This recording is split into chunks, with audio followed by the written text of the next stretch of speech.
আমার আম্মা আমাকে তাড়াতাড়ি ডাক দিলেন, ডাক দিয়ে বললেন, বাবা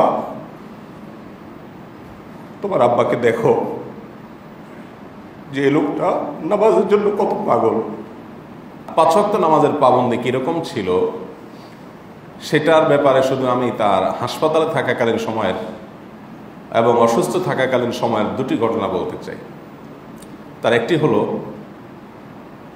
যে তিনি মৃত্যুর 5-7 দিন আগে সর্বশেষ যেদিন তাকে হাসপাতালে ইমার্জেন্সি ভিত্তিতে নিয়ে যাওয়া হলো, আমার বাসায় ছিলেন।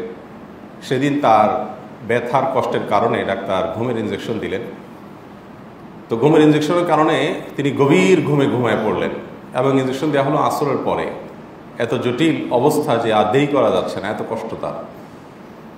তো এই গভীর ঘুমে তিনি আচ্ছন্ন হয়ে পড়লেন। এর মধ্যে মাগরিবের আজান হয়ে গেল। এত গভীর ঘুম যে তার সামনে চিৎকার করলো তার কোনো খোঁজ খবর নেই। অথচ মাগরিবের আজান হওয়ার সাথে সাথে তিনি এই ঘুমের মধ্যেই আমার আম্মাকে এবং আশপাশের সবাইকে বলতে লাগলেন,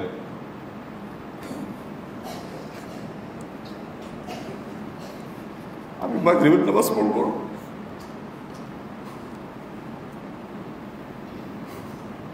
গভীর ঘুমে আচ্ছন্ন আল্লাহর বান্দা, তার কোনো খবর নেই। অথচ আজান হয়ে গেছে, ওয়াক্ত হয়ে গেছে। এই অবচেতন অবস্থায়, একরকম সেন্সলেস অবস্থায় ঘুমের ঘোরে সে বারবার করে বলছে যে আমি নামাজ পড়বো না, মাগরিবের নামাজের ওয়াক্ত হয়েছে না। নামাজের ব্যাপারে কত সিরিয়াসনেস থাকলে এই ঘুমের ঘোরেও কোন ওয়াক্ত নামাজ হচ্ছে সেটা পর্যন্ত তার খবর আছে। ওই দিনই যেহেতু তার চরম অবস্থা, নামাজ পড়ার মতো সেন্স তার নাই, তিনি এরপর আবার শুয়ে পড়লেন, আবার ঘুমায় পড়লেন। এশার রক্ত হয়ে গেছে।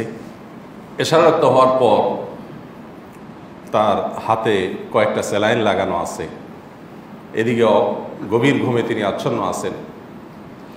এশার রক্ত হয়ে যাওয়ার পর তিনি ওই অবস্থায় উঠে কেবলার দিকে ফিরে বসে একটা বালিশ কোলে নিয়ে তিনি নামাজ শুরু করেছেন। অথচ তার ওযুও নাই, গভীর ঘুমে আছেন, খোঁজখবরও নাই। আমার আম্মা আমাকে তাড়াতাড়ি ডাক দিলেন, ডাক দিয়ে বললেন, বাবা তোমার আব্বাকে দেখো যে এই লোকটা নামাজের জন্য কত পাগল। তার পেশাব পায়খানা খোঁজখবর নাই, তার অন্য কিছুর খোঁজখবর নেই, ওযুও নেই, কিন্তু সে নামাজ পড়ছে। আমি সাথে সাথে দৌড় দিয়ে আসলাম। এসে দেখলাম একবারে সালাম ফেরানো পর্যন্ত নামাজের সমস্ত আমলগুলো তিনি করলেন।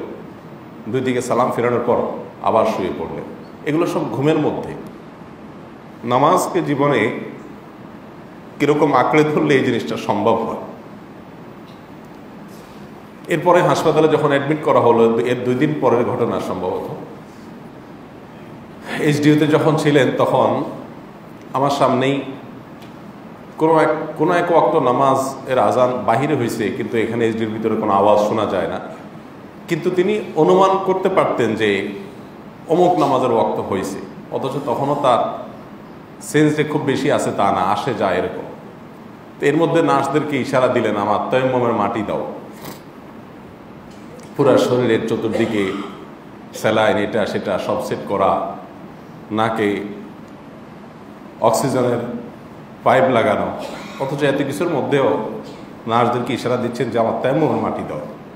এক নার্স আমাকে বললেন, ভাই আপনার এই বাবা প্রত্যেক ওয়াক্ত নামাজের সময় হলে কিভাবে যে টের পেয়ে যায়, অথচ উনি ঘুমে আছেন, অবচেতন আছেন।